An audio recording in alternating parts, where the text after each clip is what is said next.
WhiskyJason here, whiskey from the viewpoint of an American over here in Germany, tasting often rare and exotic whiskeys. And today I have something from Glenlivet, the licensed Dram. Now this is a 12-year-old whiskey. This is 48%. This is probably unchilled filtered. Nowhere does it say it, and it definitely has color added to it, unfortunately. All right, so Whiskybase number 194609. Now, this is the second bottle in the so-called Original Story series. The first bottle was called Illicit Drams. I liked it. So this is the second bottle. We'll see if I like it or not. This was bottled basically on the 28th of September, 2021. This is a limited edition, but limited edition could mean 100,000 bottles. We don't know. All right, so what we have here are first fill ex-Bourbon casks and first fill ex-O.Sherry casks, and it's 48%, which is great. Over here in Germany, I'm going to be paying anywhere between 38 and 48 euros for this bottle, which I find is really weird. The original price was more 48 euros, and it constantly went down. So I might know why, but we'll find out about that. Before I go in my comparison whiskey, I'd like to talk a little bit about the Glenlivet distillery. Now, what they did basically in 2020 to 2021 due to the COVID crisis, they closed down shop, not the distillery, but they closed down the visitor center and the shop there, and they actually renovated it. So now there's an indoor barley field. You can have the little cocktail capsules. You can try the different drams. I thought it was a great experience when I was there in the spring of 2019. I actually liked it. There was a nice little place where you could eat. I had a nice soup with some bread. Beautiful, beautiful distillery, nice tour, good tour guide. Tiny little museum down in the lower part. Wonderful sculpture with bottles. I liked it. And I do remember the guy talking about their expanding the distillery and basically doubling the capacity. And it was like, oh, doubling. Everyone's doubling. Yay. But it's just kind of weird to understand what that means. Now, the sales numbers that I have are from 2020. And they say that Glenlivet and Glenfiddich both sold basically 14.5 million bottles that year. Now, 14.5 bottles sounds like, okay, what is that? That's a big number, right? So I have problems sometimes grasping numbers. So 14.5 million bottles means 40,000 bottles a day. 365 times 40, you get about that number. Or let me go in a different way. On a pallet, you can usually fit 600 bottles. And in a standard 20-foot container, you can actually put in there about 10 to 12, depends how you manage that, pallets. And so we're talking about over 2,000 truckloads of whiskey that leave the bottling plant every year. All right, once again, if you take a look at that number, it's like 6 trucks per day, 365 days a week. That's a lot. All right, so I can grasp that number. I can see 6 big 40-ton 18-wheelers going out, and that every day, 365 days a week. That's what they're doing there. All right, so how many 18-wheelers, how many 40-ton trucks were filled with a Glenlivet? The Original Stories licensed dram, I don't know. Now, as I said, we can get this over here in Europe for anywhere between about 37 and about then 47 euros. And I basically thought, what else could I get? Imagine I had about 40 some euros. What would be my dram of choice? And I very, very quickly went, oh, Kleinlich 14. Now, I really, really enjoy a good Kleinlich. I do like the 14. You might ask what happened with the cork up here. I just did my German video. And what happened is we have a little bit of heat and a little humidity over here in Europe at the moment, and the glue actually just separates.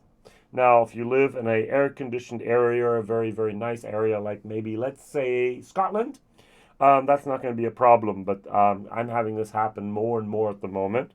I'm not going to say the word climate change, but in the summer, the glue does seem to be less strong than in normal times of the year. All right, so what do we have here? We have 14 versus 12. We have 46 versus 48. We have probably chilled filtered, probably not chill filtered. And we definitely have color in both of these. So, and price about the same. All right, so I can get this for 37. I can get this for 39. So the average price, it might be 45. This might also be 45 at the moment. So they're very, very similar. And so that's the question. Which one would I rather have? Now, imagine you had, let's say, 50 quid in Great Britain, 50 euros, $50. We're almost the same exchange rate at the moment. What whiskey would you buy? Now, I know friends of mine would go for a cheap Islay independent bottle, and they'd be happy. They go, hey, got my peat, got my flavor, got everything I want. Now, I'm not a peat head, so I would have to go someplace more towards the Speyside, more towards the Highlands, more towards the Lowlands, something along those lines. And of course, here I have my nice single malt Scotch whiskey from Clynelish, which is a coastal Highland. Yeah, that's what I would choose. Oban 14 is also one of my between the two, Oban and Clynelish. If I'm just talking about standard products that are always available, still at an okay price, even those prices are going up, but not as quickly and it's not as much other prices. This is what I'd grab. This is what I'd recommend. And my personal opinion is that we're going to have the next couple of months, maybe up to a year, of a little bit of price increases even more. And so if you can find them for the old price, buy one or two, put it down on their little basement someplace and enjoy those over the next couple of years. Because I don't think that the prices are going to go back down to anytime soon. I haven't seen whiskey prices go down in 8 years now, so I don't think it's going to start happening next year. And so that's that. I was at a whiskey tasting. I gave a whiskey tasting just last night. And one of the ladies says, Jason, I buy 2 bottles of whiskey a year. I've been doing that for the last 20 years. And I have 2 different bottles. And that's all I need. And I'm very, very happy. So, and she said, which one could you suggest? And we're at the whiskey. We just had a couple. And I actually suggested from M&H, the classic.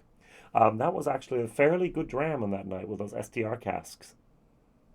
Now, I get the vanilla peel. I get the furniture polish. I get a little bit of that malt. I get a tiny little bit of toffee moment going on here. I thoroughly enjoy this. Now, what we're talking about, though, is our Glenlivet, the original series, the licensed dram. Why? Because, of course, the first one, the illicit dram, that's what here George Smith was doing before he got his license. He was one of the first guy that got a license to actually legally distill. Carried around a pistol with him the whole time because the other illicit distillers were not very happy with him going with the crown. And so he was the very first, and that's their claim to fame that they still use. And that's why many, many, many distilleries had, and a few still have actually, minus Glenlivet. This is the Glenlivet. It's actually a region as well, but yeah. So this is a beautiful, beautiful, well orchestrated, well designed. You have a nice little tasting wheel in the back. You have tasting notes. You have a little bit of the story here. I like the box. I must admit, I like the bottle as well. Brown, because back then they had more brown glass than they had white glass. So it's actually trying to have a reminiscence of that old style. And well done. Now on the nose, this is a B- whiskey. I like a lot, actually. There's a honey. There's a little bit of hazelnut. There's a tiny, tiny little bit of a ginger mint going on in here. And there's vanilla. So if I read some of the official tasting notes here, it says, oh, soft peaches. Didn't get the peaches. Intertwined with warming cinnamon and gingerbread. All right, good. Love the nose. Just between the two of these, this is much, much more remembered, loved, and cherished. But I could actually smell this with more joy than this. All right, so the palate. Mm-hmm. Mm-hmm. The initial taste, very nice. The body, very, very nice. And then we go to the finish. It's a shame. I get this bitter, like the walnut skin moment going on here. I get some tannin, wood oakiness, very dry, very astringent. It was such a nice whiskey, and then, pah, it's just like, for me, almost like the bottom falls out. I was, oh, this is a good whiskey. This is a good whiskey. It's not a terrible whiskey, but I do judge a whiskey a lot due to its finish. I have it in my mouth for 5, 10, 20 seconds if it's a long time, but a finish can last 30 seconds, 2 minutes, and even longer. And that's what I remember most. And this just pitters out. It's such a shame. You can postpone a little bit of that bitterness by adding a few drops of water, bringing it down to the 43%. I still get the fruitiness. I still get a little bit of that, like a cinnamon roll moment going on here.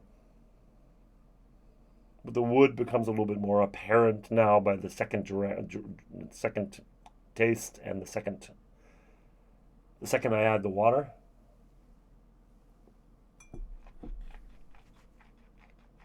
Mm. Mm. Mm. Lasts a little bit longer, a little bit longer, a little bit longer, and then, yeah. What a shame. I'm going to give this whiskey a C to a C minus. Value for money, 38 euros, 12-year-old, 48% Glenlivet. It's still a C. Now, maybe other people are not as sensitive as I am to that little bit of bitterness towards the end. Maybe there's people out there going to go, okay, maybe it was a little bit warm on that day. Maybe it's a little bit too. It is 80 degrees here in my studio at the moment, Fahrenheit. Maybe a little bit cooler, that would not be as evident as it is. But if I were to have a choice, this would be my bottle of choice. I would definitely go for the Kleinisch 14 for exactly the same price. Now, I only get 46%, but I do get a 14-year-old, and I know this, and I like this. Mm. Mm. It does have a more creamy mouthfeel. It does have a little bit of that orange peel moment at the end. Absolutely great. And then it's not sweet. It's not bitter. It's one of those, if someone asked me, like, what's the middle of the road whiskey? It's like, hey, try Kleinisch 14. I really like it. And that's what I can recommend time and time again. All right, so if you don't know what you would recommend for under 50 euros, $50, 50 pounds, then what Glenlivets have you had that are great? There used to be something called Natura. That would be actually cask strength Glenlivet directly from the distillery, an original bottling. Some of them were peated, some of them not. Some of them were bourbon, some of them were sherry. The bourbons and the sherries I tried were actually, some of them were very good. I wish I would have had a little stash of 2 or 3 bottles. Don't. Shared them all and opened them and enjoyed those with friends. So that's what we should do. WhiskyJason here, whiskey from the viewpoint of an American over here in Germany. I ask you to please like, subscribe, tell others, and maybe even share this. And don't forget, write down in the comments. Would love to hear from you. Bye-bye.